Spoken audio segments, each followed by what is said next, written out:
guests always like to hear the origin story. So what drew you to wanting to get into performing? There was a lot of other jobs that I found out I could not do.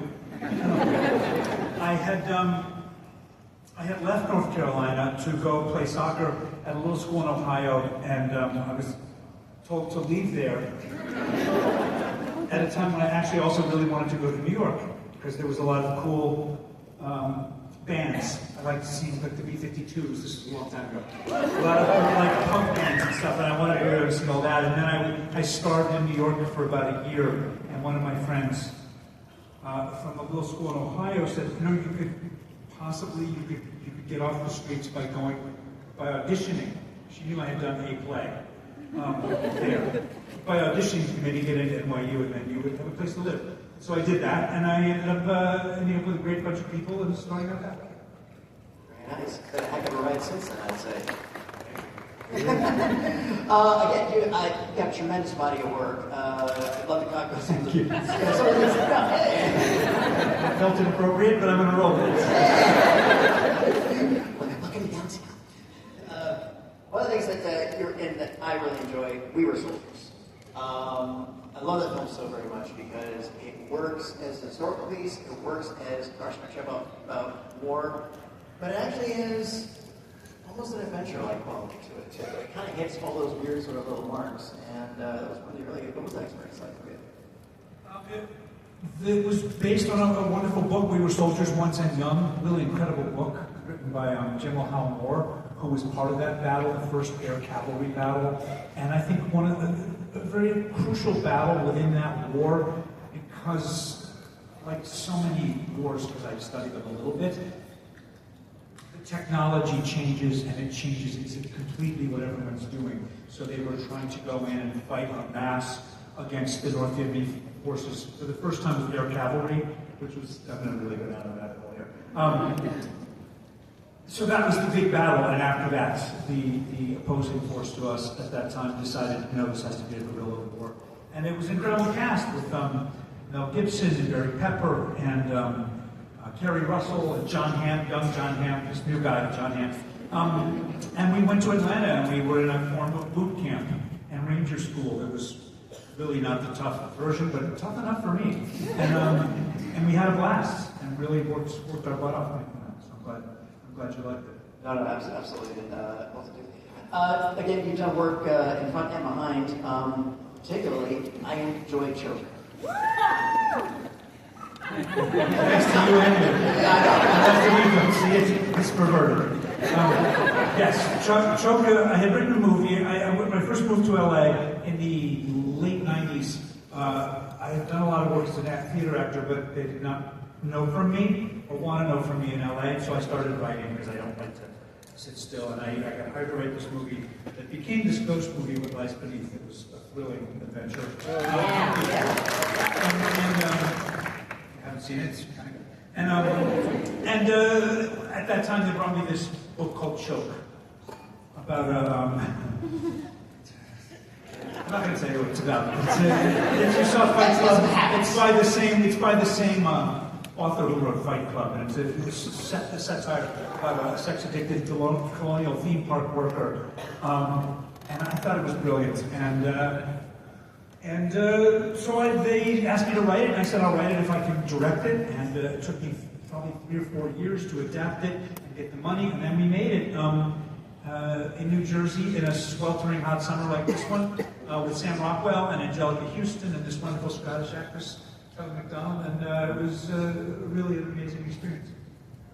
I think it's people need to see it. That's why I always say that. So it's one of those films. That's one of my loner films, which is like, I don't watch it. That's one of them. Oh, thank you. No, I very much do. And we should go ahead and talk about the big one. How did Agent Coulson come out for you? In my neighborhood in Santa Monica, where I was living at that point, there was a guy, John Favreau, who had made a couple of indie films. And at that point, yes, Swingers he was involved in. And I had read that he was going to make Iron Man, which was one of my favorite comics. And I read the cast coming together with Robert Downey, who was no longer in trouble, but it turns out it was not easy for them for him to get Marvel to agree. It was the beginning of Marvel Cinematic Universe, really. And Gwyneth and Jeff Bridges, this amazing cast, and I thought, God, I can't wait to see that. That's the right Tony Stark. And then I got this call saying, you know what, there's a tiny part, it's this guy, his name is just Agent. And I was like, look, how am I going to say no to this? This is one of my favorite comics. But I'd also been in a couple of movies where I had small parts, and then my friends went to see them, and they were like, I didn't see you. They cut me and kept all the movie stars, and I thought, if there's a movie here where I'm going to get cut out, it's the guy named Agent. Luckily, I did not listen to myself, and I did it. And I got there, and they kind of I think it was the first scene was me approaching Tony Stark, Agent Coulson approaching Stark at the opera, and saying the strategic homeland. And they said, you know, this time go in and say you're from the Strategic Homeland Intervention Enforcement and Logistics Division. And I was like, okay, you want me to memorize that right now? But I managed to, and I said, I have to ask, because that seems to spell out, no, your shield. No,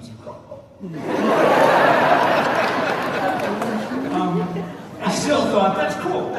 I had my 2 scenes, and I'll get to be someone, the first person who said shield. And but then, I don't know, there was something just about the snarky guy pretending to be a bureaucrat actually is in possession of great secrets that was kind of working. And so they were like, hey, listen, we're putting some more scenes in, and actually there's some cool stuff for you in Iron Man 2. And I was like, okay, I'm like, where is this going? And we were doing this scene where he has a prototype of Cap's shield, he doesn't even know it. And he's using it to do stuff, and they say, okay, this take, go.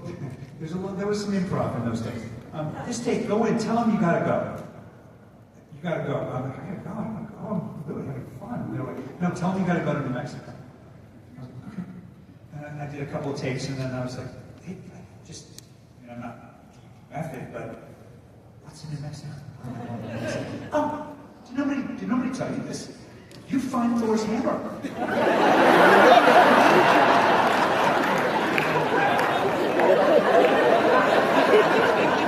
And I was like, am I a Make-A-Wish kid? I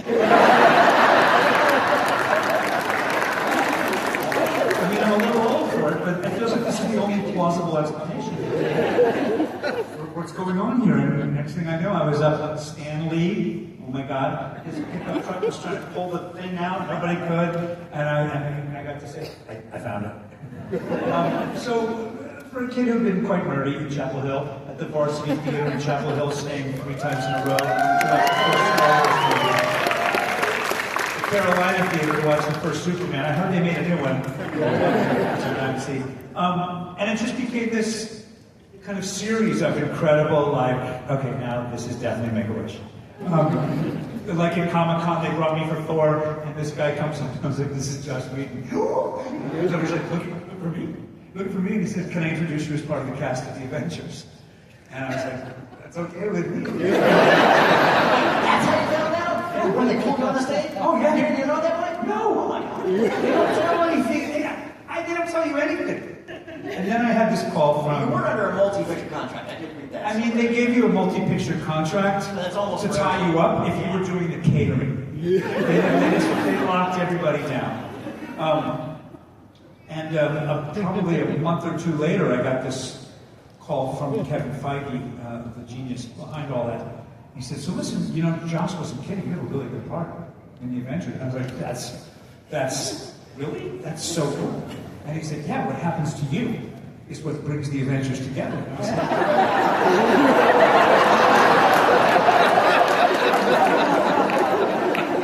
like, bro. But then I got the script, and I was just like, wow. I'd rather, if it's this or bring the Hulk smoothies for 9 more movies, I'll take this. And not that the Hulk has a smoothie problem, but I shouldn't have said that. It was, it was incredible. And then it got to the day in New Mexico where I was getting stabbed a lot by a certain as guardian son of and I was really sad because the people. There just was something amazing about being part of that team. We were in New Mexico filming that movie, and it was, people would come in, they'd be doing this part and this part, but rarely was the whole squad around. And there was a moment when the whole squad was around, and there was this group text. And I got one from Chris Evans that just said, "Assemble." Going out tonight, baby. But on the day when I was kind of sad and covered with unfortunate blood, this young executive at Marvel at the time, Jeremy Lashman, goes, I'm allowed to show you this. This might make your day a little easier. And he had an iPad, and on the iPad was the spectacular, very early previous animation of Hulk grabbing Loki and going like this. Thank you, Jeremy. And when did you get a blip on the radar saying, "Oh, by the way, the story's not done for you"? Well, I was really quite dead. It was clear. I was like, when they were shooting that day, I was like, do I get one where it kind of grazes me a little? No. I was like, one with a little less blood. You might do a little glue. No. Even the glue has to die at some point. And then I was probably a year later, I was trying to direct a tiny independent film, and I was back to my normal life.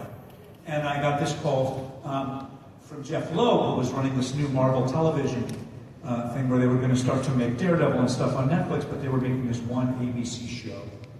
And they said, with Joss, they said, "We think you may not be so dead." And the reason they did that, and the reason I love to come to events like this, is because they had these photos and tweets of people all over the globe in Africa, carved on a hill.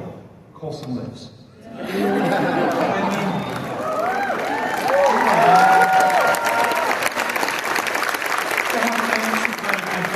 They got what I liked.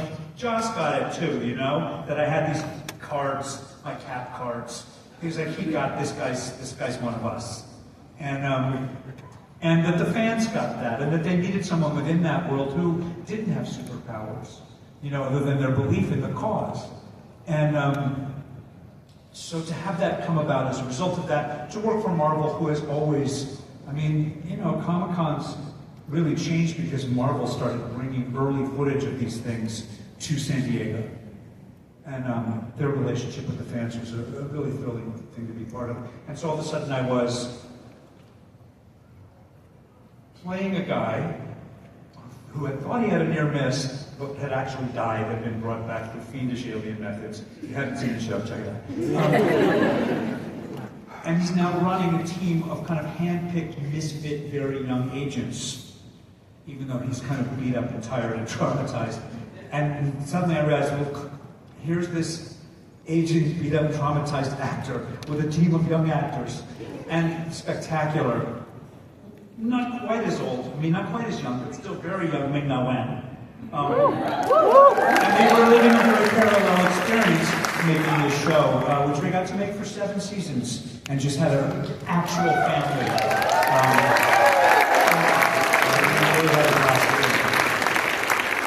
It was a wonderful ride for us as well. And before I go out there and take the questions, I just want to say thank you. I want to say thank you for your talents and your professionalism and the performances you work done in the front and behind the camera. You've got a great body of work. And this has been an absolute delight. And understand too, we're not just here for Agent Coulson. We're here for you. We really love you. Looking forward to the next time. Thanks so much.